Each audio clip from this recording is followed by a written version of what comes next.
Olá, a Rádio e a TV Justiça apresentam a partir de agora mais uma edição do Link CNJ, um programa do Conselho Nacional de Justiça que traz reportagens e conversas exclusivas sobre o mundo jurídico.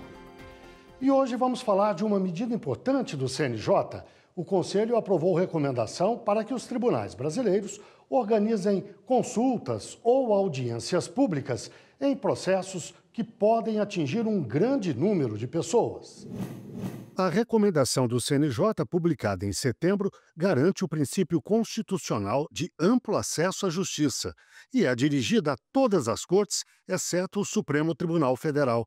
O conselheiro do CNJ, Pablo Coutinho, fala dos tipos de processos que podem gerar participação pública. Seja porque deliberam sobre problemas estruturais da sociedade, como o sistema penitenciário, como violência policial, seja porque cuida-se de direitos e interesses difusos, coletivos, individuais homogêneos, que são aqueles direitos que nós chamamos de transindividuais, porque eles vão além do direito específico, individualizado da pessoa. A consulta pública deverá ser convocada por meio do site oficial do tribunal envolvido ou pelo site do CNJ. E, além das pessoas ou entidades atingidas pela decisão, podem participar especialistas no assunto discutido.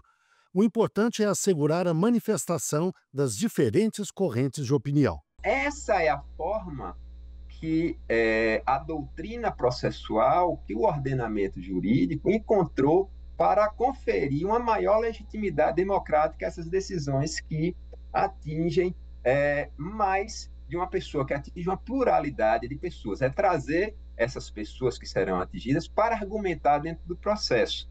Daí a relevância, a importância da audiência e consulta pública para construir essa decisão dialógica da forma mais democrática, porque a democracia exige pluralidade, mais democrática possível. Para falar sobre o assunto, eu converso agora online com João Batista Martins César, desembargador do Tribunal Regional do Trabalho da 15ª Região, com sede em Campinas, São Paulo. Converso também com Maria Aparecida Gugel, vice-procuradora-geral do Ministério Público do Trabalho. Muito obrigado a vocês dois pela entrevista, mas antes de qualquer pergunta, eu queria lembrar que o Link CNJ sempre procurou ser um programa inclusivo. Por isso, vai fazer hoje não só a audiodescrição da doutora Maria Aparecida, mas do doutor João Batista e a minha também. Queria começar pela senhora, por favor. Sou Maria Aparecida Gugel, vice-procuradora-geral do Trabalho, sou uma mulher branca, de cabelos brancos, bem curtos e bem brancos, tenho 65 anos de idade, uso óculos de grau, tenho um rosto fino, estou sentada à frente do computador, uso uma blusa cor de laranja, um brinco e colar, atrás de mim uma parede com um quadro que não dá para enxergar o seu conteúdo. Vamos ouvir então o doutor João Batista agora, por favor. Eu sou um homem, por padrão brasileiro, de pele branca, tenho cabelos já grisalhos, uso óculos, estou com um terno azul, camisa azul, uma gravata vermelha e azul, e ao fundo aqui eu tenho uma estante com livros de minha consulta diária, quase que diária, e quero dizer que é um grande prazer estar aqui com vocês. Bem, eu, Guilherme Menezes, sou também um homem branco de 67 anos, também tenho os cabelos grisalhos, estou vestindo um terno cinza, uma camisa clara, com uma gravata vermelha cortada por listras pretas. Muito bem, dito isto, apresentados todos os três, eu quero começar com uma pergunta para o doutor João Batista. Eu sei que o senhor escreveu um artigo que teve alguma repercussão, me parece, durante o seu curso de mestrado, que tratou exatamente desse nosso assunto, a realização de audiências, de consultas públicas. O que o senhor nos diz sobre a importância desses instrumentos para, digamos, democratizar a justiça? Quando do meu mestrado, um dos requisitos, para poder defender a dissertação era um artigo, na realidade 4, e mais um dos artigos foi sobre a audiência pública como instrumento para a efetivação dos direitos sociais. Né? Então, foi em 2011 que foi publicado pela Universidade Católica de Brasília, e ainda hoje, né, as pessoas me procuram porque poucas pessoas escreveram sobre essa temática, mas, né, agora com a recomendação 158 do CNJ ficou ainda mais atual esse tema, porque já que o Brasil, né, adotou o regime democrático e uma democracia participativa, a audiência pública dá essa oportunidade de ouvir a sociedade, também conscientizar uma parcela da sociedade sobre a importância de que os direitos fundamentais, notadamente os sociais, cheguem a toda a população brasileira. Doutora Maria Aparecida, eu sei que o Ministério Público tem uma larga experiência no uso desses dois instrumentos. Eu gostaria que o senhor nos falasse um pouco sobre isso. Qual é a eficiência para o trabalho do Ministério Público, a realização das audiências e das consultas?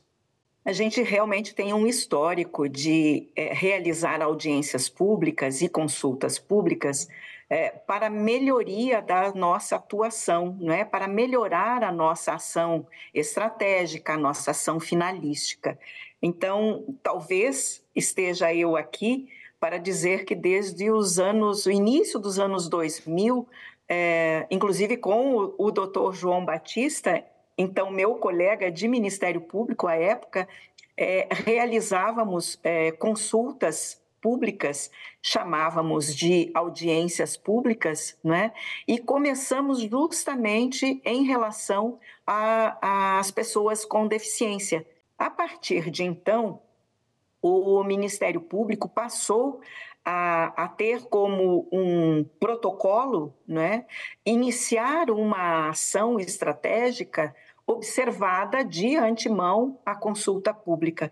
Né? Então, reúnem-se ali, no nosso caso, no Ministério Público, os interlocutores são os empresários, as empresas, são os sindicatos, então o movimento sindical profissional e o movimento sindical patronal, além da sociedade civil organizada. E, claro, envolvendo o maior número possível de especialistas da área, de órgãos e organizações que atuam naquela área com aquele direito, né, de trabalhadores, de trabalhadores e trabalhadoras.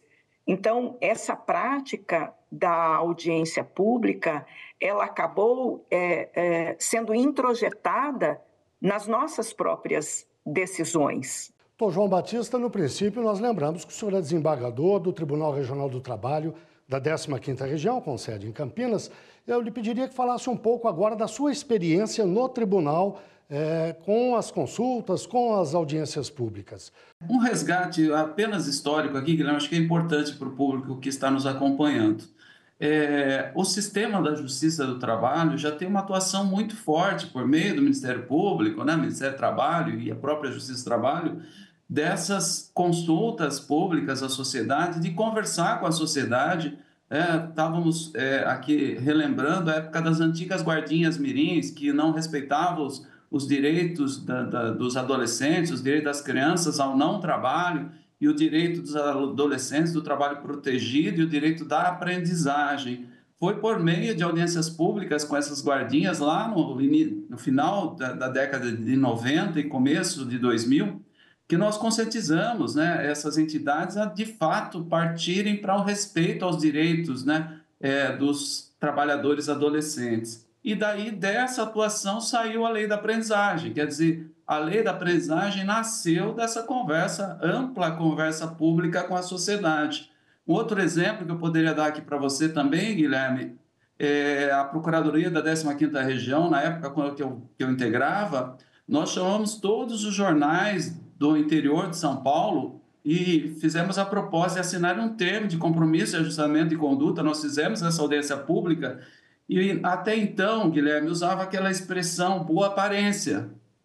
E para a sociedade aquilo passava despercebido, mas para o público afrodescendente, né, eles sabiam, boa aparência, aquela empresa não quer negro ali. né? Não quer pessoa preta ali, né? Estou usando preto aqui, é a expressão do IBGE.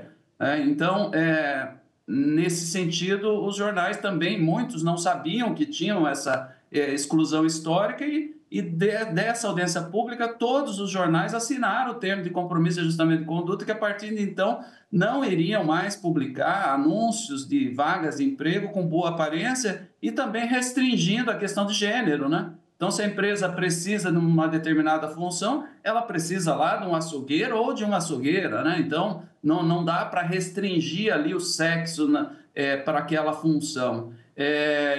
Audiências também, Guilherme, na época de eleições, com os candidatos, né, vereadores, deputados, prefeitos, governadores, sobre a utilização do trabalho infantil em panfletagem, né? Fizemos muitas audiências públicas na 15ª região nesse sentido também, conscientizando os políticos que ali aquela forma do trabalho infantil estava entre as piores formas de trabalho infantil da Convenção 182 da Organização Internacional do Trabalho. E aí, Guilherme, nessas audiências públicas, a gente leva a importância de cumprir a lei, mas também os malefícios quando essa lei não é cumprida, com o trabalho infantil precoce, com acidentes, mortes de trabalhadores, e a importância de romper um ciclo intergeracional de miséria e de pobreza que envolve o trabalho infantil. Então, quando você leva essa informação para a sociedade, para os empresários, a gente procura despertar nesses empresários para que voluntariamente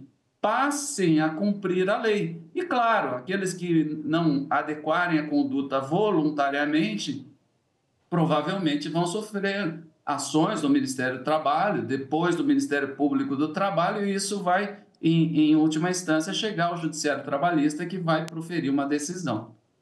Doutora Maria Aparecida, no mundo do trabalho, da justiça, do trabalho, a gente vê iniciativas já antigas, de mais de 20 anos, mas e nos outros ramos da justiça? A audiência pública e a consulta pública podem ser aplicadas da mesma forma? A audiência pública, ela é própria para todas as áreas do direito.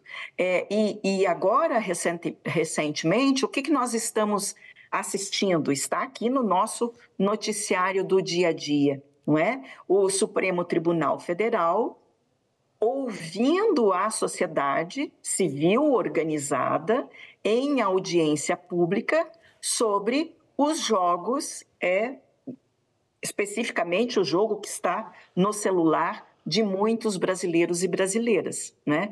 Então, perceba que a consulta, o ouvir o outro, o escutar o outro, diretamente ligado àquele direito, e se for tomada determinada decisão, aquele direito poderá ser afetado, então cabe consulta pública, cabe a audiência pública.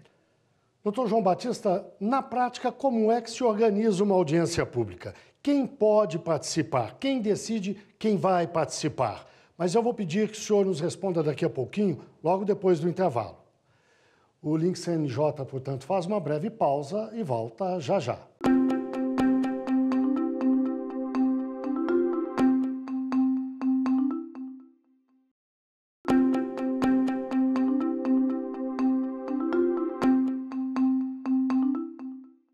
O Link CNJ está de volta, transmitido pela rádio e pela TV Justiça.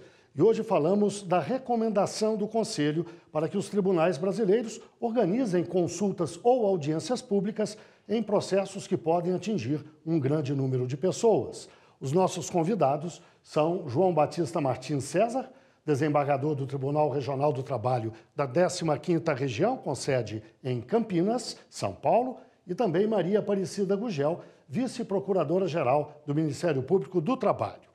Doutor João Batista, no bloco anterior eu deixei uma questão no ar para o senhor abordar agora. Eu pedi que o senhor nos explicasse quem é que pode participar de uma consulta pública. Quem decide quem vai, quem não vai participar? Qual é a mecânica?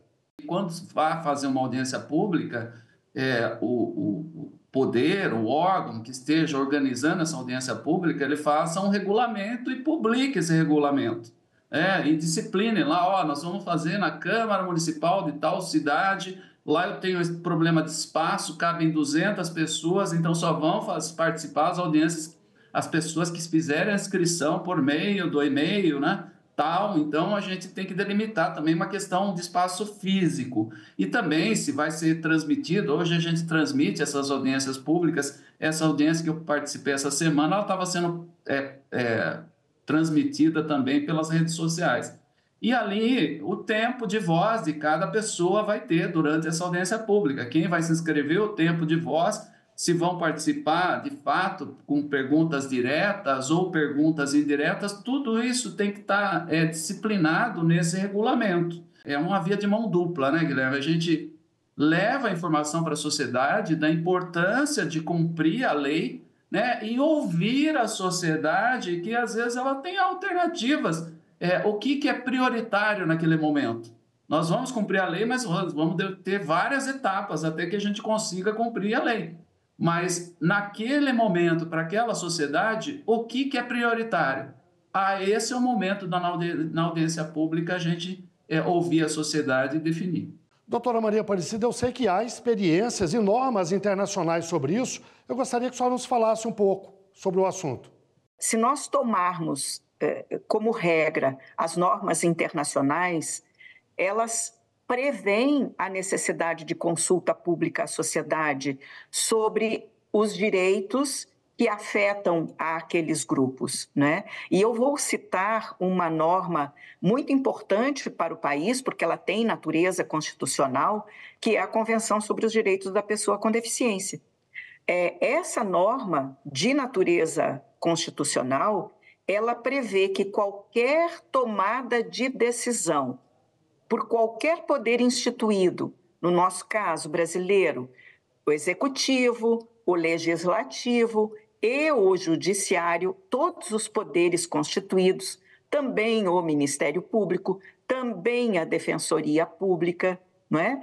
Devem fazer consultas à sociedade sobre as tomadas de decisão. Sempre que uma tomada de decisão por determinado poder envolver diretamente o direito de um grupo, este grupo deverá ser consultado. É o que diz a Convenção sobre os Direitos da Pessoa com Deficiência. Qualquer tomada de decisão em relação ao direito previsto na Convenção sobre a pessoa com deficiência e suas representatividades deverão ser consultadas. Então, é muito sério o que nós estamos falando, da necessidade de os poderes constituídos consultarem os grupos, as pessoas envolvidas e que são os detentores, ao fim e ao cabo, os detentores daquele direito. Então, essas pessoas ou os grupos organizados, e a forma de organização são as associações, podem ser as associações, as organizações não governamentais, a participarem para poder falarem e o poder instituído ouvir, né? Então, ouvir, a ideia da consulta será sempre ouvir o que a sociedade civil organizada tem para dizer sobre determinado direito. E aí a gente volta à questão anterior. Qualquer direito de grupos, né, coletivos ou difusos, deverão ser consultados. A nossa entrevista, infelizmente, chegou ao fim. Eu agradeço muito a participação de vocês dois. Eu conversei aqui com o Dr. João Batista Martins César, desembargador do Tribunal Regional do Trabalho da 15ª Região, com sede em Campinas, São Paulo. Conversei também com a doutora Maria Aparecida Gugel, vice-procuradora-geral do Ministério Público do Trabalho. Até a próxima, muito obrigado mais uma vez. Agora o link CNJ dá notícias da Justiça. Vamos fazer um giro pelos estados e pelos tribunais do país. O trabalho do Judiciário em 2025 será norteado por 10 metas nacionais estabelecidas pelo 18º Encontro Nacional do Poder Judiciário na primeira semana de dezembro, em Campo Grande, Mato Grosso do Sul.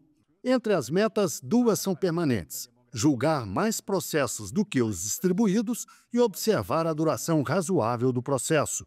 A lista completa está no site do CNJ. O Conselho Nacional de Justiça definiu as datas das sessões ordinárias, extraordinárias e virtuais do primeiro semestre de 2025.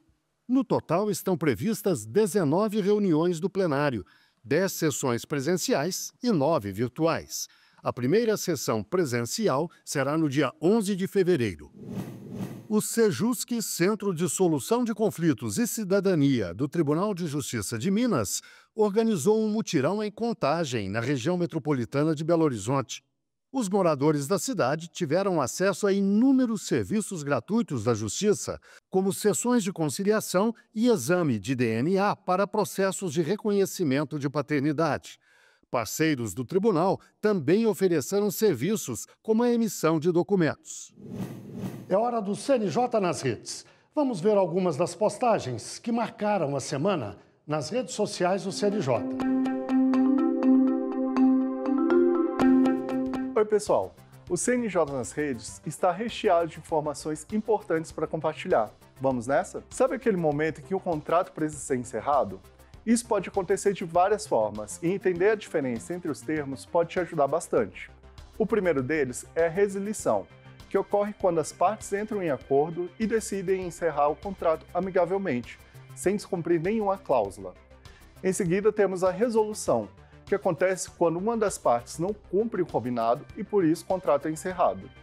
E por fim, temos a rescisão, que é o termo genérico que engloba qualquer forma de extinção do contrato. Agora, moradores de condomínio, atenção! Agora ficou muito mais simples lidar com documentos de assembleias e decisões. Com o novo provimento do CNJ, apenas o síndico precisa ter assinatura reconhecida para validar esses documentos. Isso vale também para associações. E tem mais! Esse reconhecimento de firma pode ser feito online, garantindo mais praticidade, menos burocracia e economia de dinheiro e de tempo, especialmente para quem vive em condomínios grandes. E para quem vive conectado, aqui vai um lembrete importante. Difamação e calúnia são crimes, tanto na vida real quanto na internet. Difamar alguém, ou seja, manchar a reputação de uma pessoa com informações falsas, pode levar até 1 ano de detenção e multa. Já a calúnia, que é acusar alguém de um crime que não cometeu, tem uma pena ainda maior, até 2 anos de detenção e multa. Por hoje é isso.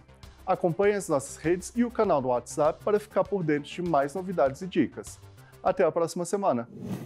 É hora do quadro Uma História, aquele momento em que uma juíza ou um juiz conta uma história que marcou a carreira dela ou dele.